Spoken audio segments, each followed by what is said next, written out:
Clay shooters, it's that time again. These guys aren't just anybody. They're good. It's time for the Dead Pear Podcast with Jason Rambo. Does your brain hear what your mouth is saying? And Sean Alley. He's large and in charge. Here to bring you all things sporting clays, from the ins and outs, tips and tricks, news and gossip from pro shooters, service and industry specialists, coaches, clubs, and more. Often imitated, never duplicated. And now, ladies and gentlemen, the one and only... Welcome, everyone, to the Dead Pear Podcast. Oh, yeah. Energized by KLAMO Game Board US. Jason Rambo, you know what time it is? Time to go to the range? I don't know. It's time for the Dead Pear Podcast to lay the smackdown on our listeners. Oh, boy. Sorry, folks. I'm not sure what was in his drink this morning. He told me to bring it, so I'm bringing it tonight. Man, what'd you put in your coffee? Holy cow. I can't mention it on there. Oh, what's up, everyone? Hey, listen, Joel Dondis, the episode we did with him. Huge hit. He told Sean and I that he's had a ton of emails and text messages and even we've gotten a few questions. Mm-hmm. And it was like, you know what better way to answer these than on the air? Because I think a lot of them, some of the questions were kind of what I say is individualistic, right? Like diabetes and that kind of thing. But for the most part, some of these questions I think were really good questions that can help everybody. Yeah, and Joel's definitely an authority on the topic, so absolutely. Let's get him on here and put him to work. There you go. David will like hearing that. We put Joel to work. Right. So, but what's up with you, Sean Alley? Oh man, I just all I'm wondering. You haven't been training, dude. Well, actually, no. I take that back. So I invested in a small tool. I got one of those laser bore sighters for a 12 gauge. So you watched the video with Chad Roberts. That's right. I'm going to be doing some flashlight drills, quote unquote, with a laser instead. There you go. Doing some of that. Hopefully your dog won't chase around the light. Oh, no. Out of the three, one of them is really, really interested, and the other one is not at all interested. And the wiener dog, she's just kind of curious. She just kind of chases it around the floor. What's that thing, right? But what'd you think of that video with Chad? I thought it was great. I mean, it's definitely good stuff for people like us who are kind of stuck indoors. I mean, let's face it, I woke up this morning, it was 1 degree on the thermostat. So you don't really want to spend a lot of time outside when it's that cold. So if you can do stuff indoors, more power to you. So, folks, what we're talking about here, if you haven't already seen it, go over to our YouTube channel. Chad Roberts did a questions for the coaches. Really good questions about what people can do indoors to train with their shotgun when they can't get to the range or when it's, frozen solid like it is up here in Ohio right now. Right. And he's got some really good drills, some really good exercises you can do. Go check that out over on our YouTube page. It's under the Dead Pear Podcast. And, shoot Chad a text or a phone call if you've got more questions about it. But I thought he did a great job. No, he did. That was great. Very interesting. And like I said, I went ahead and splurged and bought one of those little laser pointers off of Amazon. I think it was like $15-$16. And it's pretty cool. I mean, you put it in your gun barrel and away you go. Yeah, there you go. Always the ever charismatic Chad Roberts too, right? Yeah. You can't not like Chad. He won't let you not like him. Right. Well, hey, listen, Joel's ready for us to give him a call. I just got a text message from him, so let's get Joel on the phone. Let's do it. All right, joining us on the phone, second time on the podcast, Joel Dondis. Joel, how we doing today? Oh, doing great, guys. Good to be back. Well, what's new in Joel's world? What have you been doing here this winter? It's been a great off season. I've had a super time with my family. My daughter's been in college, and so we got to go there, and then she came here and stuff. That was really fun. And train. This year, I felt like the off season, the training, the quality was really good. Got to shoot with a friend who lives about an hour and a half away, who bought a 60-foot Genie lift, so I'd go there once a week. And I have there's a tower on the farm where I train, but it's not 60 feet, and it's just been a fun time. Training's been great. Well, I'm jealous because I just look outside at all the frozen tundra and go, yeah, I'll just do gun mounts in the living room. Right. So, You know it's going to be a lot warmer. yeah, right.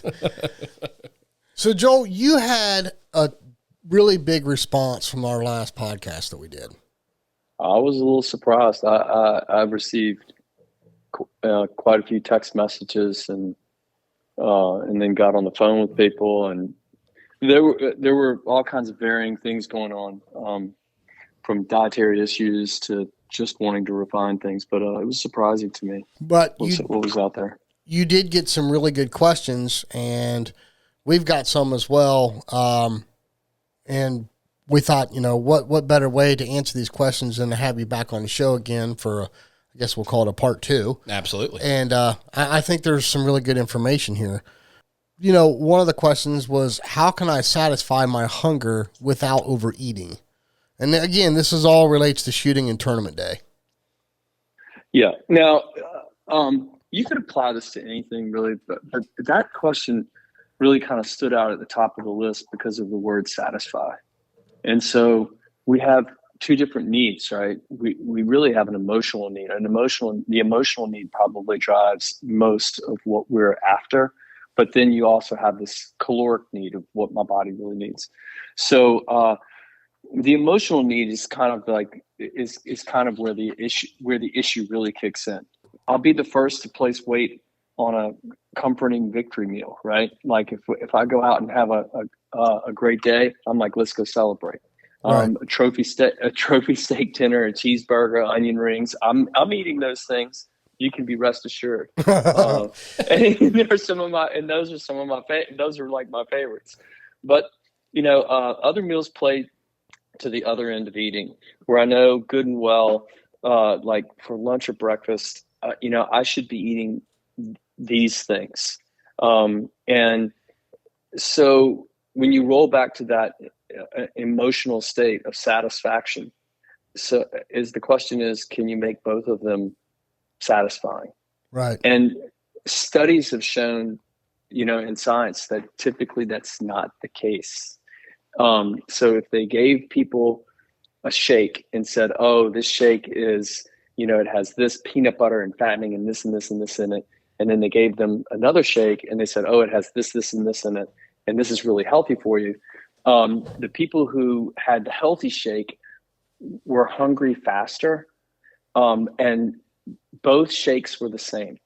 And Wow. so what they derived, crazy. So what they derived was that hunger and satisfaction can play a very interesting role with one another.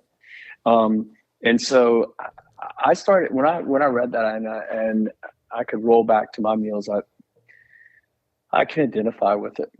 And so as of late, over these years and getting used to how I like to eat and everything, I can see how, I can find satisfaction though. And if I know I need to eat the right things, then that's what I need to do. And then it makes that special meal, that victory meal, that much more special. So there's a little bit of psychological effect to it is what I'm gathering out of that. In truth, yes. And there's some enzyme. So, and not to go down some rabbit hole, but there are some enzymes that come into play as we eat, and neurons are firing and digestion is occurring and all that's happening.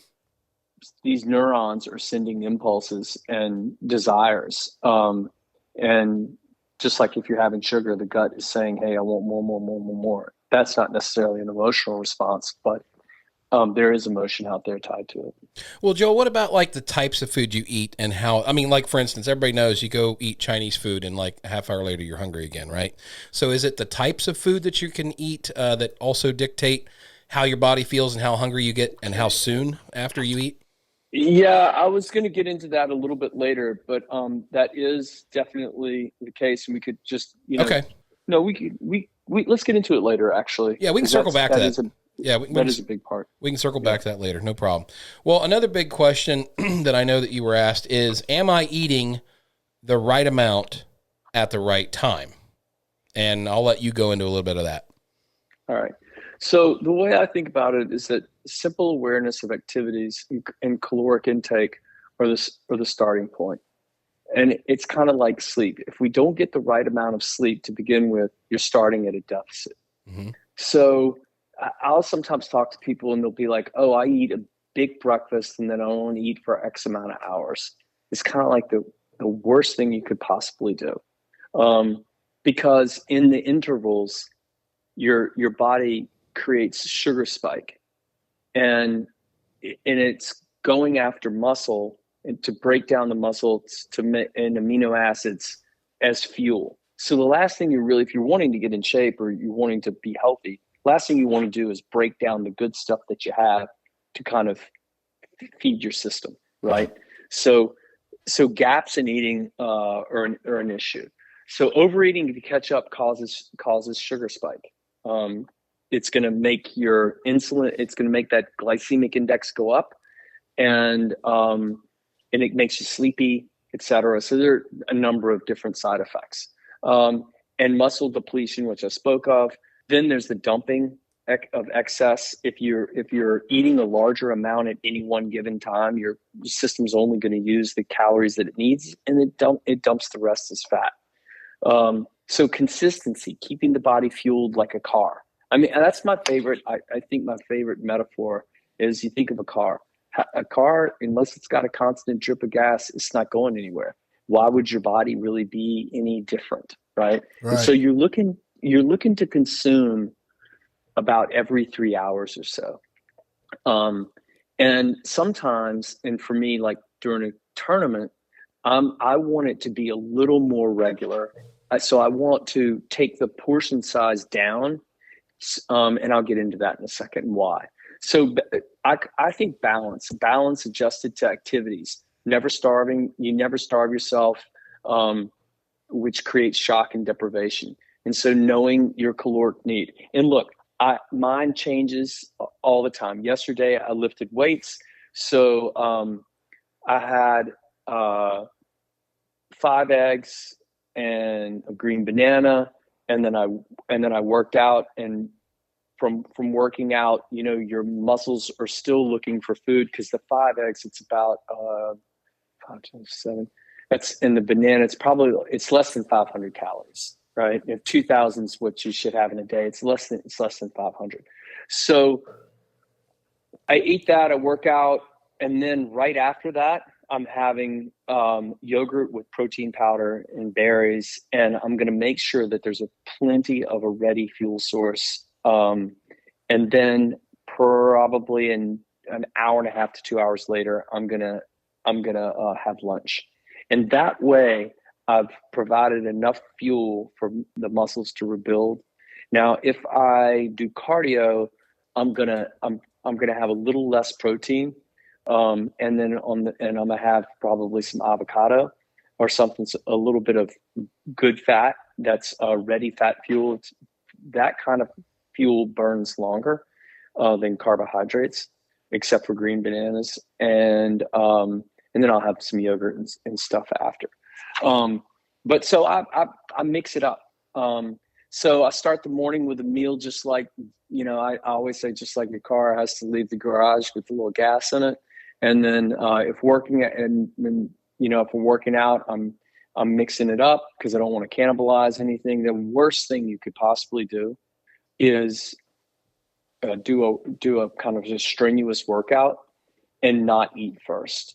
It will cause some serious cannibalizing of your muscles. Now, there is one caveat, and bodybuilders or physique guys do this. It's called a glycemic burn. So if somebody was really serious into losing weight, you get up and you have a cup of coffee and you do no more than 30 minutes of a workout, and then you eat immediately. And what in the 30 minutes, what's happening, because your body builds up some sugar storage overnight, and so it'll just accelerate it's called a glycemic burn. It'll accelerate the burning of that sugar, and accelerates the burning of the sugar, and accelerates your metabolism. And so then as you go to eat, you burned off the sugar, your body's looking for fuel, and it starts rapidly burning that the fuel from the food that you've given it, and it's kind of like catapulting your metabolism, if you will. That's the other thing people don't get, is that often don't get, is they'll think, oh, well, I'm going to eat less. Well, eating less causes the deficit we were talking about earlier. And so your body's then trying to make up for it, and then can be cannibalizing your muscles during the day to look for the fuel. So there's plenty of data out there that says that actually it's better to eat well and eat a little bit more healthy food along with your workout, if you're really looking to kind of be healthy or stay nourished during a competition. So the rest of the day, for me, I think of three things. I think that ingredients should be fresh, and they either from the farm or the ocean, and I should be able to recognize them. Kind of that simple one-to-one thing I spoke about before. If you can't pronounce the name of it and you don't know if it's natural or not, I move on. And for every, you know what I mean? It's like, oh yeah, yeah. You're like, well, how was that made, or what was that? Or if you don't recognize it, move on. Find healthy food. And then for every processed ingredient, my question is, how many other real ingredients can I surround it? So there's no way to get away from processed food. So let's be real. And that's okay. Look, I mean, I have them too. There's no doubt about it. But I then, on the other hand, try to balance it out. And also know that salad dressing, high in calories, low in value. That's another question you can always ask yourself. If I'm having this, how good is it for me, and what's it going to do for me? The thing that I have pause about is when we talk like this, people are like, oh, this guy must be a maniac around his eating. I'm not. Honestly, it's just so simple. Yeah, I just look at these things. I'm like, yep, I feel like having that. I'm having that. And for these other meals, I'm going to have this. And I kind of just, weigh it out, and I feel good about it. That's for sure. Well, let me ask you this, Joel. I'm going to play devil's advocate for a second. So I know one of the big trendy things lately has been this fasting diet. I see a lot of people talk about, not eating for large periods of time and then packing in their food in a short amount of time. Is there any logical benefit to that, or is that kind of not really a good thing to do? I don't really know a lot about fasting. I'm sure that it would spark like a big argument probably somewhere with people who do believe it. The one thing I do understand, and I think I told you guys about the 300-mile bike ride, and I know how my body needs fuel, and I know from everything else that I read, and I would like to think that I'd be a good example because I was overweight and in poor health, and then turned that around, and I feel like I'm in really good health today. And so the prescription that I'm speaking about is, and telling you all about, is one that's of actual success. It's not like I'm some, I guess my pet peeve would be, there's a guy at the gym who's a trainer, and he's a trainer, but he's in bad shape and he has bad habits. Okay, that's not a good example. I'd like to think that I am a good example. I've lived it. I've done it. It's current. I'm at 56 years old. I'm around probably 10% body fat or something like that. And I'm in good shape. I can go out and run 5 miles. I can do just about whatever I want.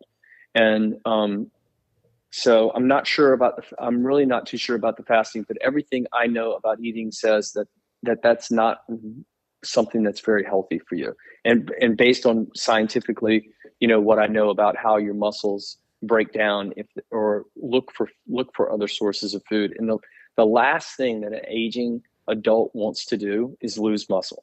You're already losing muscle naturally. And by the time you're 80, you need to have as much as you can for you to be able to walk down the steps, walk up the steps, get out of bed, right, or whatever that case may be. Okay, fair enough. And the other thing about diets, which I had made a note about is that anytime let's say you did let's say you were doing this fasting diet or whatever, and then, or let's say you did a keto or all protein or, whatever, you're going to see results. There's no doubt that you're going to see some results of some weight loss or whatever the case may be for a while. But your system, and this is written about, your system is then going to revolt a little bit because it's not getting balanced nutrition. It's not getting and you can see it in people's skin and so forth. So, I don't know why do that. I don't know why you just wouldn't, eat kind of have balanced meals with consistency. And look, sometimes you're going to have the victory meal and it's going to be great and have fun. But if we can't have every meal be a victory meal, or else we're going to look like a victory. You know what I mean? In the wrong way. Right. Yeah. So, well, listen, I got a list of questions here, and I keep adding to this list, but let's stay on track, and I'll ask these at the end. Okay, I'll try and be quick, fast. No, you're fine, Joel. Trust me, you're giving me lots of goodies here. You talked about sleep and eating. What foods will help a person get a better night's rest before a big tournament, or just in general? So this goes to Sean's comment about, what foods like would make me hungry or whatever. I think isn't that how you said it? Like, yeah. Okay. So I think there are two things and they run parallel to one another. One, if we're looking to get a good night's sleep, it's the timing of when we eat. And number two, it's what we eat. So the closer you eat to bedtime means that your system will be working to digest the meal when it's trying to go into the other direction of relaxation, into a cycle of a restful state. And our body's doing that based on our circadian clock. That's a 16-hour. It starts after you wake up, 16 hours later throughout the day. That's the way we're wired. And so if we eat close to bedtime, our body's like, oh, you want to go to sleep, but I still got to digest all this food. I've got work to do. And so you don't begin the sleep cycle in kind of a restful way.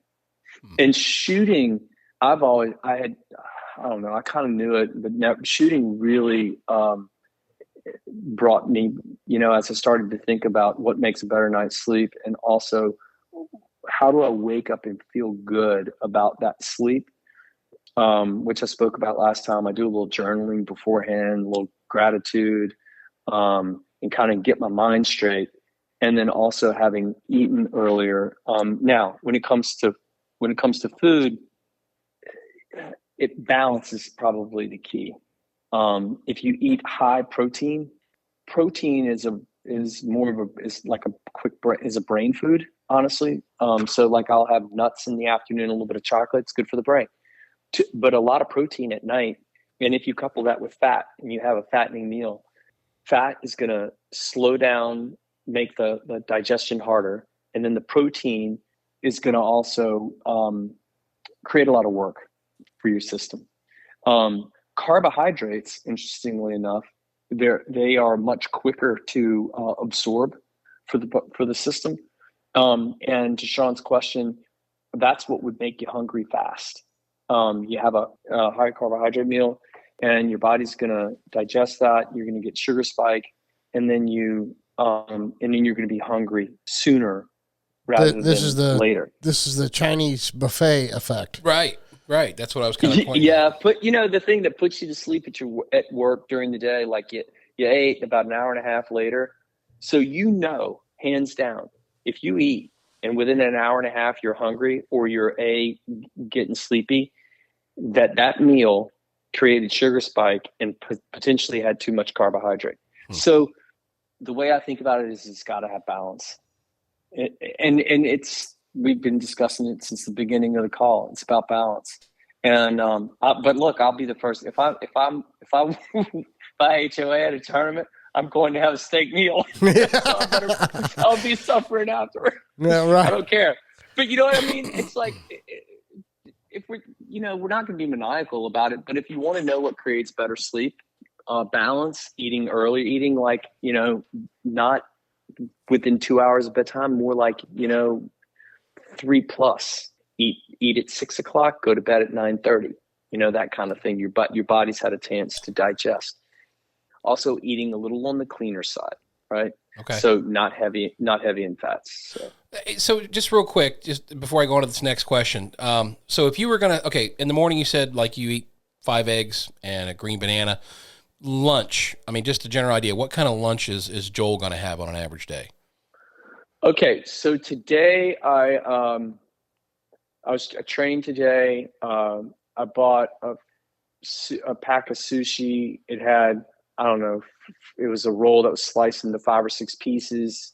And then I brought broccoli, asparagus, and some chicken. And the chicken had been baked, and and then I took the skin off and whatnot. And so I had that for lunch. And I had it over about a 2 hour. I had some. I'll eat half, and then I'll eat another half. Okay. In which we could get into. I know there's a question about eating and competing, so which will dovetail into that. But that's kind of how I eat. I try not to eat a big lunch. I try to space things out and snack a little bit and stuff like that. Gotcha. Okay. Yeah, and this does kind of lead us into this next thing. So how does your eating change between on a day you're competing in a tournament versus on your regular day-to-day eating? So I guess number one goal is I'm looking for consistent fuel, and I don't want to see, have that experience of a full stomach. So, you go to the taco truck, you eat a big burrito or something like that, and you've got this full stomach. It's the last thing you really want to do. It's like we've discussed previous to going to sleep. You do that, and your system goes to work to digest all of that, and it's taking oxygen, honestly, and other resources away from where you'd really like them to be. And so it's taxing on the gut. And if you ate, and this is a fact, if you eat until you were full, you have overeaten. That's a satisfaction thing. That is not what your caloric need is. That's that Thanksgiving Day meal, right? That's what you're talking about. Yeah. And I mean, like, let's put it this way: if my wife makes like our Cajun roast beef, rice and gravy, and popcorn rice, and stewed green beans, and there's chow chow and whatnot, it's a problem. I will eat until I can't eat anymore, and I'll be sitting back on the banquette, and I'll be like, my stomach will be out to there, and I'll be like, God, that was so darn good, but man, I was like, So okay, so on when it comes to competing, I'm looking to eat clean, kind of like how I spoke about today. I love the it's called the Pro Meal Superfood Bar. I think the ingredients are just fantastic. They're very good ingredients in that bar.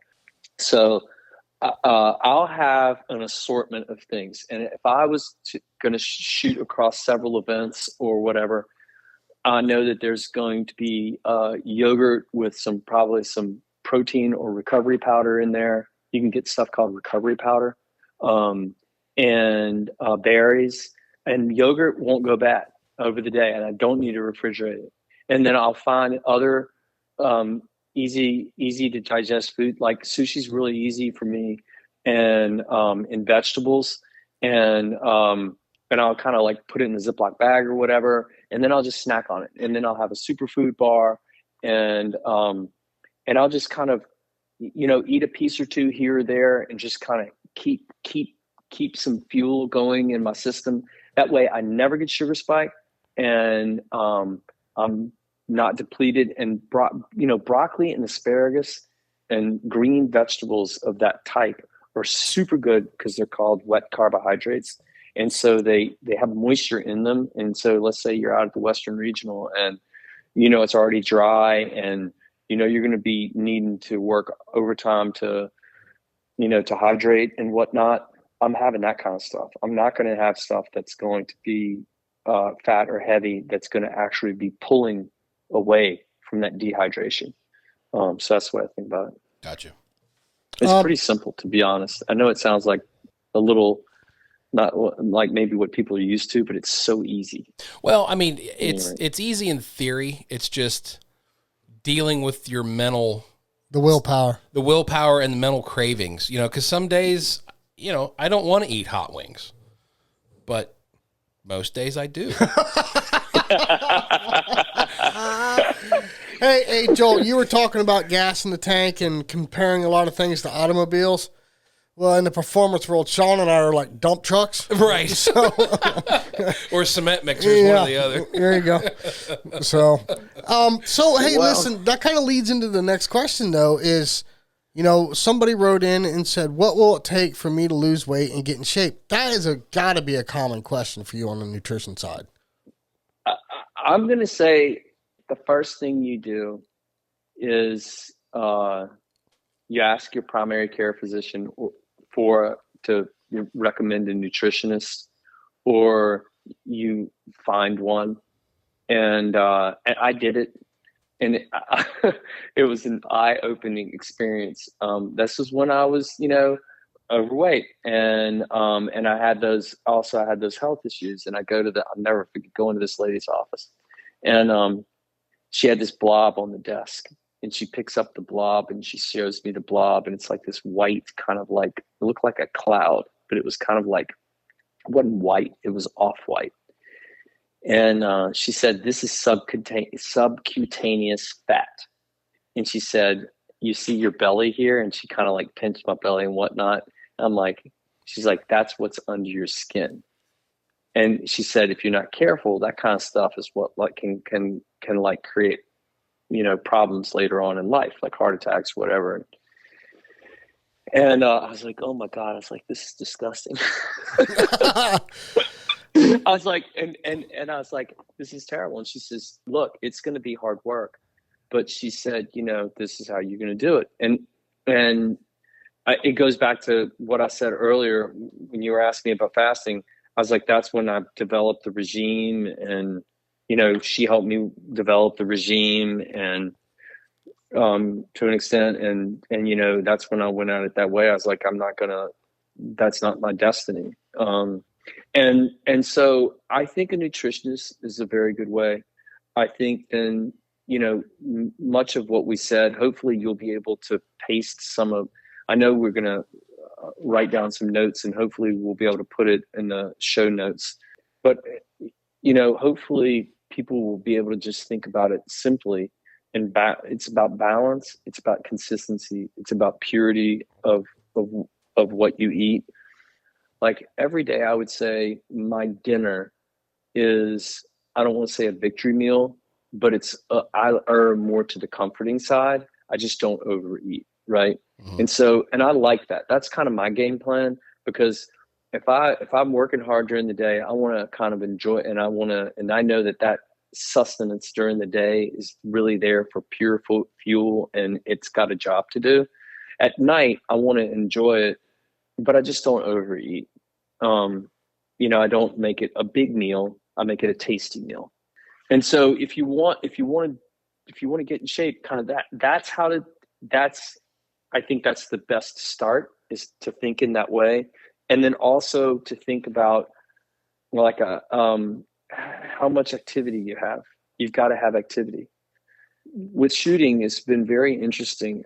I haven't actually sometimes been able to work out the way I wanted to, and especially this fall, like maybe in August and September and leading up to nationals, it was bothering me in that I was thinking that working out would take away from training and so forth, because it taxes you to a degree, right? Uh-huh. Well, I definitely learned that whether it's weights or cardio, you need about a 2 to 3 hour window. It's best to have about a 2 to 3 hour window in between, because if you're doing cardio and you're sweating and you're getting hot and your blood vessels and your head's getting hot, your blood vessels are shrinking. You need all that to calm down, and you need to recover, right?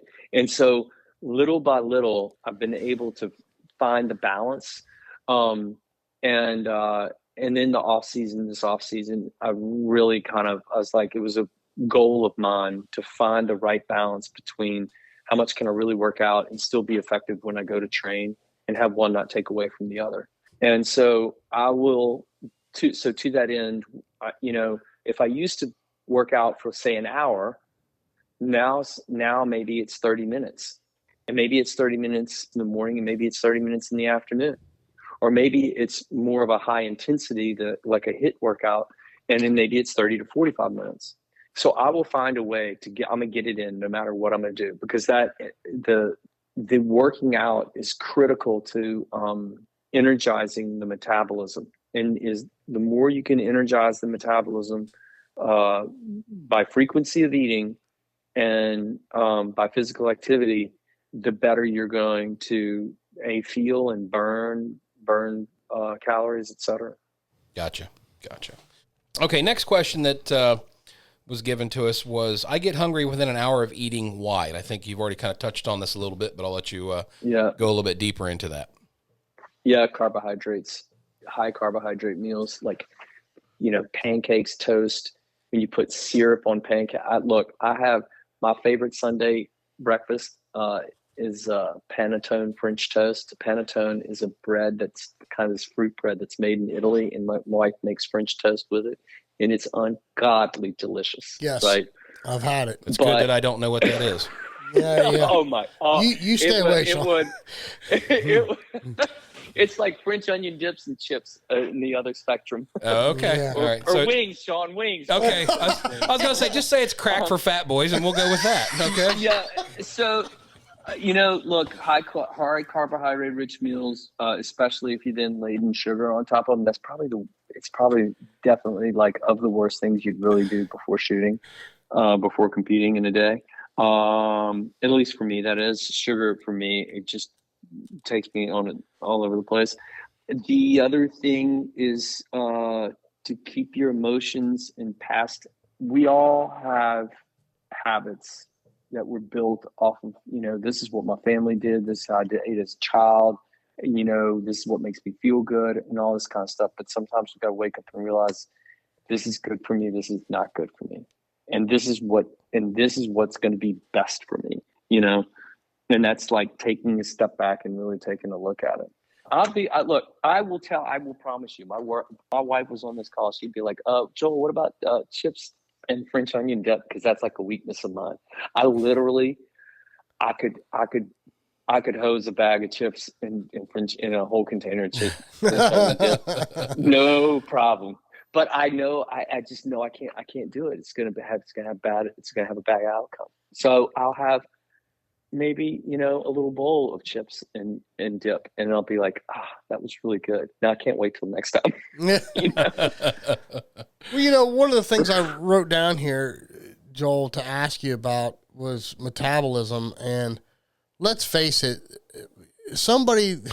if you're anything like I was in my 20s, I could go through a Big Mac eating contest and still be 30-inch waist and, plenty of energy. And what are you guys talking about, So your question is why? Well, no. Why was it like that then, and why is it like that now? No, I think a lot of it has to do with metabolism. I told you on the phone the other day, I just turned 49, and the two things I've learned is to watch very carefully what I put in my mouth and what comes out of it, And so, like I said, though, when I was in my 20s, I could eat whatever I wanted. I really could. And so the Joe Finizzi's of the world, this podcast probably isn't going to be very beneficial. But the masses of shooting is in their 30s and 40s and 50s and 60s. And this stuff's very, very important. Do you think metabolism is a major factor as far as diet is concerned, or no matter what your metabolism is or what shape you're in, this is all still very important for shooting? That's an awesome question. And it's really it's a giant topic. We're going to try and make it super, super short. Okay. So the long and short of it is that up until the age of mid-30s, we produce growth hormone, testosterone, etc. Growth hormone is what makes you feel invincible when you're young. You can eat anything, do anything. You're going to, you can drink the night before, do this, do that. And then, you get older and we wake up approaching 40 and we're like, I can't quite do that anymore. You get to 50 and you'd be like, I definitely can't quite do that like I Yeah. used to. Right. And so that's primarily driven from growth hormones and the way our bodies are engineered.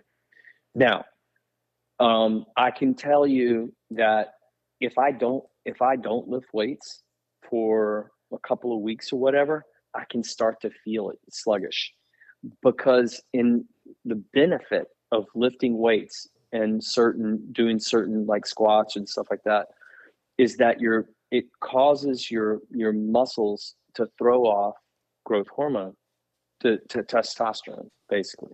The other thing that's happening parallel is that after the age of after your mid 30s, you're losing 2% of your muscle per year, unless you're building upon it, right? Or unless you're combating it. That's what I call it. It's like, to me, it's like combat. It's like, I'm not going that direction. And so with that knowledge, I've taken the route of, I'm going to stay on top of some natural hormone growth, and I'm not going to lose muscle, try not to lose muscle if I will. And then the other thing that it's going to do is it's going to invigorate my metabolism. Now, the other thing that invigorates the metabolism is the frequency or the lack of eating. So you eat less in bigger meals, or meaning less often in bigger meals, your metabolism's gonna slow greatly. You eat more frequently in smaller meals, you're going to speed it up. So it's kind of like it's just kind of a natural thing. Gotcha. If you will. As far as relating this all to shooting, which is what this podcast is about, I look at it like this. There isn't, everybody wants an easy button. Okay. So they're going to listen to this and think, man, just tell me what to eat. It's not that simple. Just like there's no shortcut from the first time you bust a target to master's class, right? The only shortcut would probably be a coach. But just like all of the fundamentals in shooting, your diet's the same way. I mean, there's no easy button there. It's a long road, and doing a lot of things right. Am I correct in saying that?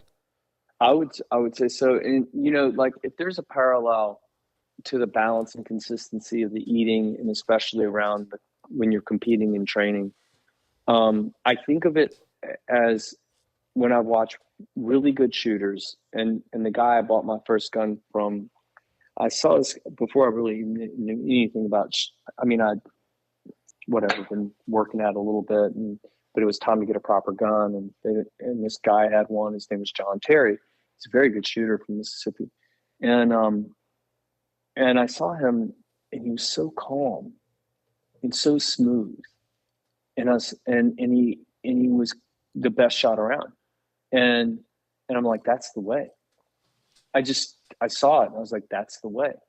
And if you look at Joe and Todd and David and Anthony and all, I had the chance watching them and Greg Wolf at Nationals, and they're very smooth, they're very assured, right? And if I'm practicing that during my training, which I do religiously, and you're trying to find that very calm, assured state, to me, it has nothing to do with aggression, right? And it has everything to do with things being kind of quiet in the mind. And when you're quiet in the mind and your eyes are quiet, and things are really clear, they just tend to flow and flow well. And I see better results. I see a parallel with kind of like with eating in that way, where I'm not having some big spike here or there, and I'm just kind of keeping it on a balanced parallel track. Gotcha. If that makes any kind of sense. Yeah. Does that make sense? Yeah, absolutely. Yeah, absolutely. Well, Joe, let me dive off into one other little topic that I was just curious about, and I thought would be really interesting for our listeners. Let's talk about eye health for a minute. Do you know of any particular foods or practices that we could be doing to help our eye health. I know a lot of people, as they get older, their eyes begin to deteriorate. I know water has a lot to do with helping our eyes and staying hydrated. But what about the foods we eat? Is there any particular foods we should be looking at to help our eyes? So natural vegetables, fruits and vegetables. And I mentioned in the past podcast, but not in this one. I stay away from things that are really sweet. But I like citrus and berries and all types of green vegetables, carrots, and all that kind of stuff. And then on the protein side, I'm like the biggest carnivore. It's probably beside the French onion dip. That's my downfall, and I'm not giving that up to a degree. But I do have my dosage of my dose of salmon. I use I take some eye vitamins. It's called Eye Promise, and then I also take like an omega-3 fish oil. It's like 1,000 milligram. That's also supposed to be really good for you. And but I'm not too sure outside of that if there are other things. The biggest then that other biggest thing to me is hydration. I've also noticed I really wanted to work in this off season on quality of sleep, because from everything I've read, if your eyes are hands down the most sensitive thing in your system, because they're like, other than our skin, the sheath on the front of the eye, it's not as tough as your skin, and it's the one thing that's out there open to all the elements that's probably the most sensitive, right? Mm-hmm. And if that makes any kind of sense like that, and knowing that I'll say this, I went to my annual physical with my primary care physician, and I had worked out before I did my blood test, and I go in there and he's like, "What the heck were you doing before your blood test?" And he's like, "You didn't fast, did you?" I said, "No, not really." He says, he's like, looks at me, and I said, "Well, I was working out." And he says, "Let me show you." And this was awesome, because I mean, what better opportunity to see how a workout and the right whatever is going to, where your system's going to be. And he turns the screen, and he says, "Look how low your sodium is. And look at you." He's like, "You're dehydrated." I'm like, I drank a liter of water. He says, "Well, maybe you weren't drinking consistently enough before." I'm like, "Oh my God." I'm like, this is crazy. And so that then just tells you, how important the right hydration and nutrition is, because the first things to go is your eyes. That's the first. Very first. Isn't one of the vitamins, and I forget what vegetable it's in, isn't vitamins that are high in lutein? Aren't those? Yes. Aren't those supposed to be really good? Am I saying that right? Yes. Is it lutein? Yeah. Yes, lutein. Yeah. And there are some vitamins out there for that. I don't take them because from everything that I kind of have looked at, I'm like, okay, if I'm really I've been really coaching myself on sleeping and making myself, not like, if I wake up at 4 or 5 o'clock or whatever, I am not getting up. I'm going to make myself stay in bed, close my eyes, listen to my breathing. Meditation has been awesome so that when I wake up, I feel rested, and feeling rested has been, I think, the biggest part for, my eyes. If I'm training, I feel the most confidence that way. So I think it's not just the eating. It's all of the pieces coming together. Gotcha. Not just the eating. Joel, I hate to send another tidal wave your way, but you and I talked on the phone. There's a lot of the questions that you get are very individualistic. We're all like snowflakes. We all have different caloric needs. We all have different, maybe some people are diabetic. Maybe some people have a gluten allergy, and there's things that they can or can't eat. Yeah. If somebody does have a specific question, do you want to go ahead and throw your contact info out again and let them get a hold of you? Yeah, sure. Because the several questions that I did get were about people who had like IBS or they had a food allergy that was creating some difficulty for them. My cell number is 504-975-8809. Just send me a text message and we'll find time to hook up. Awesome. Well, we're going to see you down south there at the Florida Shoots, Joel. For sure, we'll catch up, and maybe the three of us will all get to have that victory dinner, and I'll let Sean buy. Hot wings all around. Hot wings all around. I want to go to your favorite wing joint, and we're going to have a victory meal. Sweet, yeah. Have you ever seen the Great Outdoors with John Candy? Yes. Remember the old 96er? That's Sean right there.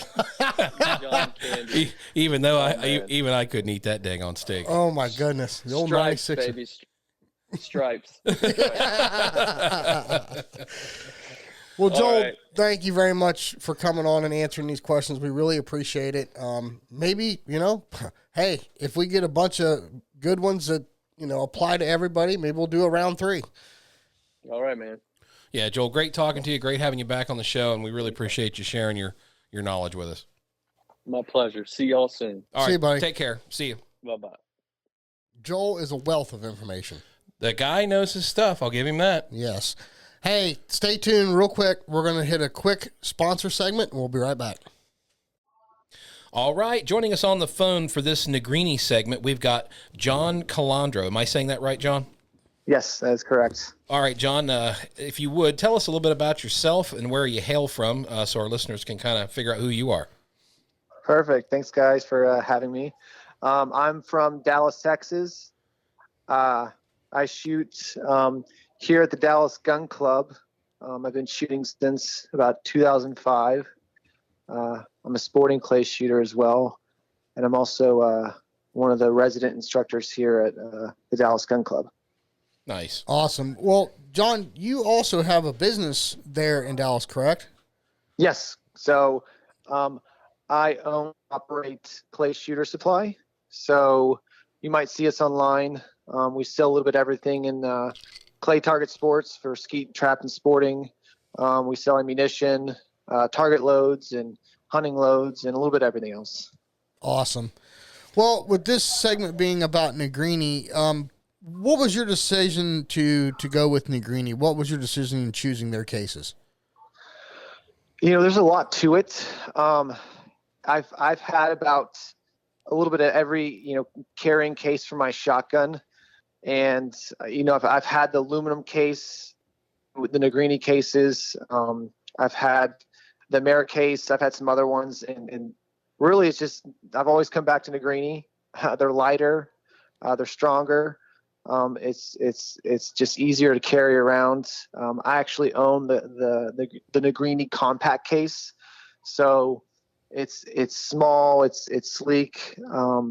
Just carrying my Blaser F3 in a 32-inch barrel, it's easy. So they've got the integrated locks, and their TSA compliance. Just it's easy to get on a plane and carry around instead of a super heavy shotgun case. Right. Well, John, about how many times do you travel every year, would you say? So being in business and shooting as well, I travel a lot. So I try and go to most of the regionals for sporting plays. I try and go to the U.S. Open. I go to nationals every year. So I'm always taking my Negrini case. I'm flying, anywhere from 7 to 10 times maybe with my shotgun. Okay. For sporting clays and maybe some hunts as well. But it's taking it in my car as well. And I'm traveling, the season starts in kind of mid-February. So from there until November, I'm traveling about every other week. Well, it definitely sounds like it's definitely getting some road mileage. So how's the case been holding up? Have you had any problems or issues? And the biggest important question is, has your gun been well protected? Any damage or scratches or anything like that since you've been using it? Sure. So I can report my gun has not been damaged in any way. Going through an airport, they handle they handle any luggage case pretty tough. Oh yeah. But I have that case cover that I would highly recommend if you get into Negrini. It's like a ballistic nylon case. And you just cover that over your Negrini, and it's worked out really well. Negrini itself is a great company to work with if you have any issues. The most common thing that I've had maybe with my case, the compact case, is a lock breaking, but Negrini has fixed it fast, and that's about the only problem I've had with my Negrini that's been fixed. So, if you had to pick one feature of the case, what's your favorite feature? Being the compact case, how small it is and how light it is. That's really, it saves so much room in my truck, and it's just so much easier to carry around. It comes with a strap that you can attach to the case, so I can throw it over my shoulder when I'm walking around, and it's just very enjoyable to carry. That being the main feature, I picked the compact case. Gotcha. Nice. Yeah, some of those cases can get giant size. We've seen a lot of guys flying to shoots, and it's like, man, you almost need a crane or a forklift to get that thing in the back of your truck. I mean, they can get big and heavy, and that's just hard to carry around all the time. Sure. Yeah. Sure. Well, if anybody was on the fence, John, about buying a case from Negrini, what would you tell them? Just give them a call. Negrini itself. They'll shoot it to you straight. They stand by their products. They're one of the best companies to deal with in the industry because they're always answering their phones. They're always answering their emails. Their website is updated, so you can get all the information you can online or just giving them a call. That's what I would recommend. Gotcha. Well, hey, John, while we got you on the phone, why don't you go ahead and give a shout out? If anybody wants to get a hold of you for any of your products you have for Clay Shooter Supply, how they get a hold of you? Sure. So you can visit us on our website. That's be the easiest way. It's clayshootersupply.com, and you can browse our products. We've got a contact page on our website as well. You can give us a call, or we've got a live chat option, so you can always send us a message, and one of us will get back to you. Awesome. John, I really appreciate you spending a few minutes with us to talk about Negrini, and we wish you the best this year for sure. No, gentlemen, thank you very much. I enjoy y'all's podcast a lot. It's really fun to listen to. Thank you, John. Thank we you. appreciate that. Yeah, very much so. All right, gentlemen. Thank you. All right, have a good night. Bye-bye. Too. Bye. Well, Jason Rambo, we had Joel on again because he had so much response the first time he was on the show. It only opened the door to more questions. And hopefully we got a lot more of those answered tonight. And this is probably going to even generate more questions for Joel, but I don't think he minds. Well, I think the biggest thing falls back to what I said about this is a journey. It's not just a quick step. It's not like eat this protein bar and you're going to go out and shoot 100 straight. Right. And not everybody follows a good diet. Let's face it. I mean, look at Digweed. Look at you. Look at guys like Braxton Oliver. Not everybody has to be in tip-top shape in order to shoot good. No, but I mean, I think the bottom line is we've all been in tournaments where you felt good, and we've all been in tournaments where we didn't feel as hot, Yeah. And that probably goes directly back to where we properly hydrated. Did we eat the proper foods? Right. Did we eat a bunch of pizza and beer the night before, versus eating something more reasonable like some salmon and some vegetables and rice or something like that? For the guy that only shoots like the local tournaments on a Saturday or something, just 100 birds and he's in and out, probably isn't going to play that big of an effect. But if you're shooting these tournaments where you're 2, 3, 4 days of shooting, I think that's where you're going to see big dividends by following what Joel's saying. Well, especially if you're out there all day. Like if you're shooting multiple events per day, yes, you're going to run out of gas in the tank pretty soon if you're not taking care of yourself. Oh, yeah. Listen, you did it at Nationals. I did it. I was actually on a pretty good diet plan going into Nationals, and I got there and ate trash all week, and I felt it. Yep. I mean, I felt myself just going downhill. Yep. Well, I remember my days back when I was wrestling, and I had to really kind of watch my weight and watch what I ate, and it definitely taught me what you put in, you can feel it when you get out if you're in the right body. You used to wrestle? Yeah. Polar bears? Well, yeah. Okay. Yeah. Some polar bears in there. But. I'm just teasing you. Hey, listen, seriously though, if anybody has any individual questions, Joel threw his phone number out there. That's pretty awesome of him to offer his personal cell number. Yeah, that guy's wanting to help you, so don't be afraid to reach out. And obviously, you can always get us more questions. Shoot us an email or post it on our Facebook page, and maybe we can get Joel on again down the road and answer some more. Yep, and we are right in the midst of recording a bunch of questions for the coaches. Mm-hmm. So send those questions to us. Right. Don't forget about questions for the gun clubs. Yeah, questions for the gun clubs, and also we're going to keep putting out these video segments on YouTube with hopefully visual demonstrations about what the coaches are talking about. Yep. The Chad Roberts one was really good. The one with Bill was really good. We've got a few more coming up down the pipe. So. Yep. And speaking of giving thanks, thank you very much to Bear Pelt, Atlas Traps, Odo Pro Technologies, Negrini, Rhino Chokes, RE Ranger, KLMO Game Board US, and White Flyer Targets. Thank you very much for supporting us. It's because of people like you and your businesses and your companies that we're able to get these guests on to help people. Absolutely. If you're in a warmer climate and you're able to, get out there, go shooting, take somebody shooting with you. If you're living up here in the frozen tundra like me and Jason, then, hey, do what you can, go out when you can, but obviously work indoors, use some of the coaching tips from Chad or other people, and at least get some work done somehow, somewhere. And when you can get out to a tournament, win. Take someone with you. Oh, my God. Is this your first time? No, I just drew a blank right there. Oh, my goodness. When you can get out to a tournament, take somebody with you. Hey, maybe they've never been. Maybe they'd like to start shooting with you. You never know. Absolutely. Well, hey, folks, we're going to run. Until next week. We'll see you here next time on the Dead Pair Podcast.